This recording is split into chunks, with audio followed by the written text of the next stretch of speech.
Hi, welcome to Manas Shield YouTube channel. Before we start, kindly subscribe to my YouTube channel. Thank you. Let's start the video. If you haven't watched the previous video, I'll link it in the description box, or you can click here. Tensura Volume 20. Chapter 2. Report and Countermeasures. The Three Idiots.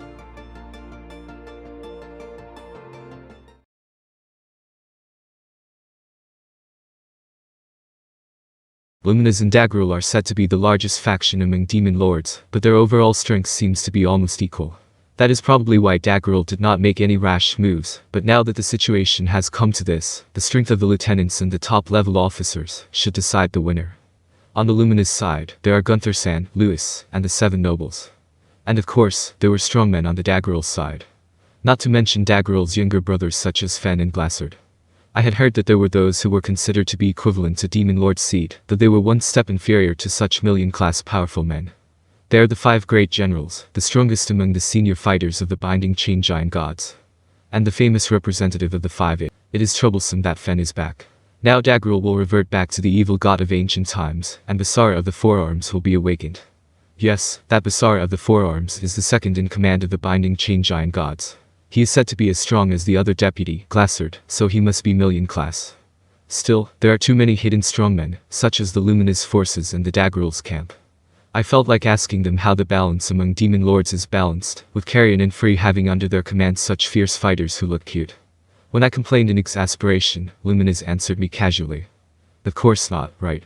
I have been demon lords for a long time. They have taken in powerful people and expanded their power.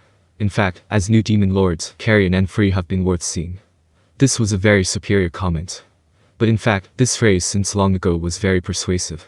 After all, Luminous and Dagruel have been alive not for 1,000 or 2,000 years, but for thousands of years, or even 10,000s of years, if not more. It is said that it is rare for a Dagruel to reach the level of million class in 100 or 200 years, even if it can reach the level of Demon Lord Seed in 100 or 200 years. When he told me that, I had no words to reply. In that sense, you are an anomaly. How many million-class people do you have under your command? I would like to ask you how you can gather that many people in such a short period of time. I couldn't help but think, ugh. I was so surprised that I couldn't help but to let out a woo. I don't know how it happened, and I can't find the answer even if you ask me. It would not be good for me to continue this story.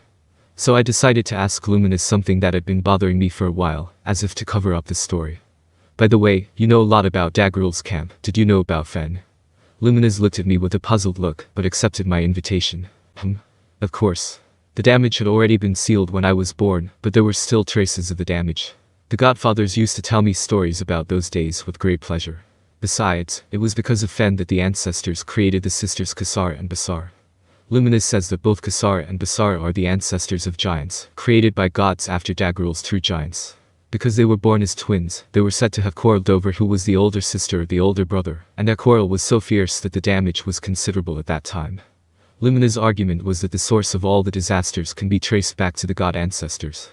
The situation was calmed down when Kasara and Basara fought with Dagruel, lost, and became his disciples. It was not good that Dagruel's power expanded. As you say, you can conquer a poison with a poison. It seems that the situation has since changed to a power struggle with the Luminous. The situation changed when Dagruel and Kasara got married. It is often said that having a family settles things down, and it seems that this was exactly the case. So the peaceful period lasted for a while, but it was only a period of preparation for the next war. Peace and war were repeated every 100 years or so. Well, I'm not interested in that kind of history, so she explained it to me in roles. Kasara, the wife of Dagruel, died in childbirth. Basara was very upset by the death of her twin sister, but I guess they must have been close enough to fight with each other. Well, I guess. Basara was put under house arrest by Dagruel. Luminous says that she was forced to go to sleep, but she was almost certainly awakened. This was also mentioned in the report from Ultima. I asked her what was going on because there was a troublesome ruffian called Forearms a long time ago, but it seems that she had been locked up for a long time. The old man said he would send them out if necessary. Since Ultima says that they are troublesome, they must be very serious. The group led by Basara is called the Five Great Generals, which is decided by the annual competition to test their skills. However, since the average lifespan of giants is about 500 years, it seems that they are selected only from the ancient giants, who have a lifespan of more than 1,000 years senior fighters. It is said that young giants sometimes reincarnate their ancestors, and this is an annual event to promote national prestige in Damagania. So, the 5 great generals are the best of the 5, but they are not as big a threat as Basar, the leader of the 5. They are definitely lower in rank than the Beastketeers and the 2 twin-winged men. In other words, the 7 nobles under Luminous are stronger. Here is a summary of the forces of the 2 sides. First, on the Luminous side, Gunther and Lewis are million class, and their existence value is a little more than 1 million. The 7 nobles are equivalent to Demon Lord Seed, and their existence value is from 200,000 to 600,000. There seems to be an individual difference among them. In addition, there were 7 luminary clerics as a front force, but they have been wiped out due to a sad incident. There was no time to replenish the champion class of the human race, and they will be reconstituted from the current holy knights in the future. Well, that's about it. Next, on the Dagruel side, Glassard and Fen, Dagruel's younger brothers. Glassard's existence value is said to be less than 2 million, and Fen's is even higher than Dagruel's. They seem to be ridiculously strong. Basara, whom I mentioned earlier, is a little less than Glassard, but just over 1 million. It seems that she is almost equal to Gunther and the others. The values of the 5 remaining generals are said to be between 150,000 and 300,000. The threat level is not as high as that of the current Beastketeers, but the problem is that there are other senior fighters. The total number of fighters is close to 100, but the minimum existence value is over 100,000, and the maximum is said to be close to 150,000. This is not surprising since there is a turnover in the competition every year. However, the fact that there were nearly 100 such strong participants was a threat that could not be ignored. I believe that quality is better than quantity, but it would be troublesome if the number of participants exceeds the minimum. It would be easier if we could make them wear a suit of armor like Valgren-san, but I don't think Dagruel would allow us to do so. It's been a long time since I've felt threatened by numbers. Well, we've been at loggerheads with him for a long time, but I knew that I would be at a disadvantage in a full-scale war. We had prepared accordingly, but our forces were greatly reduced by some slime. Hey, that's a story that's already been told. And so on, but it did not lead to the solution of the problem. We had no choice but to send reinforcements from Tempest, but then Xian joined the conversation with a big smile on her face. Dagruel is nothing to be afraid of. Xian stands up. Then she called out to the other side of the door. Come on in, you guys. The men who were called by Xian entered the room looking nervous. Who are these guys? It's been a while. I'm Dagruel. I'm Lur. I'm Deborah. I left them with Xian and forgot that they were Dagruel's sons. I mean, I had actually had them in the back of my mind, but I had no idea what to do with them, since they had suddenly turned hostile to Dagruel. Hey, it's been a while. I'm glad to see you're doing well, but I wonder if you guys know what's going on. If they want to go back to Dagruel, they should send them away without taking them prisoner. Frankly speaking, each of them is stronger than a bad Demon Lord Seed, so it would be troublesome for them to become an asset of the enemy. But if we take them captive, we will have to devote our forces to guard them, which may cause unnecessary confusion. Killing an unarmed opponent is out of the question, and we don't have any other good ideas. There is also a possibility of isolation in Ramrus's labyrinth, but it would increase the burden on Ramrus's group, so it was safer not to do that. I waited for the answers from the 3 of them while thinking like this. Then, I received an unexpected answer. Of course. My father has switched sides, and I am very embarrassed. We had heard about Fen's uncle in our bedtime stories, but we never thought he would come back in this day and age. Hahaha, he was diabolical, and I heard that Fen and my father were evenly matched. Surprisingly, he was speaking from our point of view.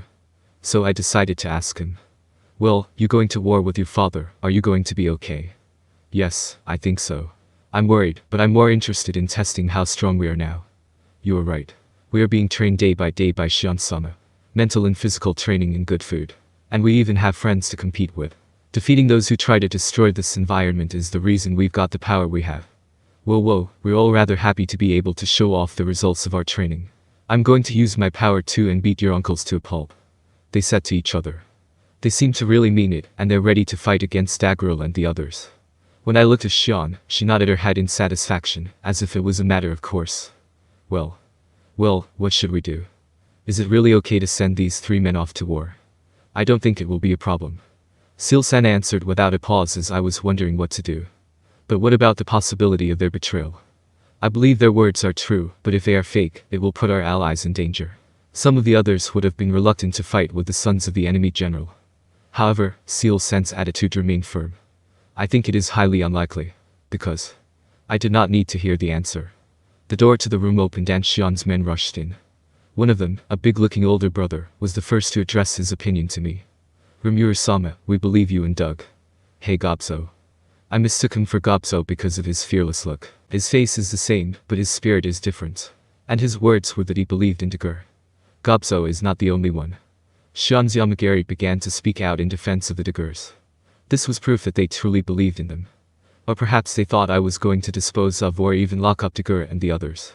I'm a rational thinker, but I wouldn't take their lives out of the blue just because I'm worried that they might become my enemies. Rimuru-sama. Thus, our unity is solid. We are not trained to be soft, so we will not be moved by a slightest thing. Xian herself, perhaps feeling her responsibility as the one in charge of Dagruel's sons, looked me straight in the eye and advised me. That was enough for me, but then Luminous made a surprising comment. Rimuru, to tell you the truth, even I have a feeling that I want to get rid of Dagruel's sons. I was about to say, no, I don't have such a feeling, but Luminous continued before I could say anything. But I think we can trust them. She was a self-proclaimed close friend of Dagruel, but she was defending Dagruel's position. I asked her in detail how she came to this conclusion. Luminous told me with a bitter look on her face. Xian's cooking has improved, but only with their help. I beg your pardon. Who do you think tasted it? I didn't like it, but there are curious people everywhere. One of the 7 lords foolishly came forward and had to spend a month in bed. She thought that the undead would be safe from death, but she was wrong. I thought she was an idiot, but I hesitated to tell her. After all, it is always those challengers who bring about wonderful inventions and discoveries.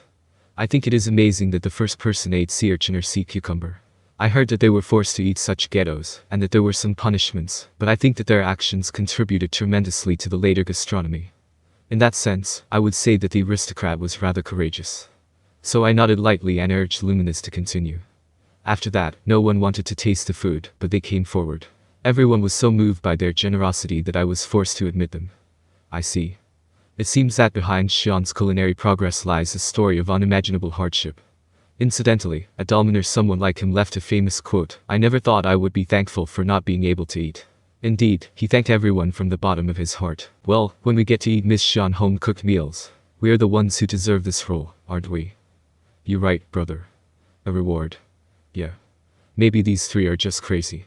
But all's well that ends well, and as long as Dagruel and the others are not in a state of dissonance, they're welcome to join us in our efforts. Well then, let's say that Luminous and I will deal with Dagruel, and leave Fen to Xian and the others. I will deal with Dagruel. To be honest, it's a bit tough, but it's easy enough to buy time. From Lumina's point of view, she did not seem to think that she could beat Dagruel. Strategically speaking, while Luminous was holding Dagruel down, she would defeat the other leaders of the enemy, and then they would all challenge her for the game. Then, if I was Fen's opponent, we would have more time to spare in terms of strength. Okay, then. That's when I said to myself. As I was about to say, I think I see a way to win, the situation suddenly became urgent. Thank you for watching. Hope you enjoy it.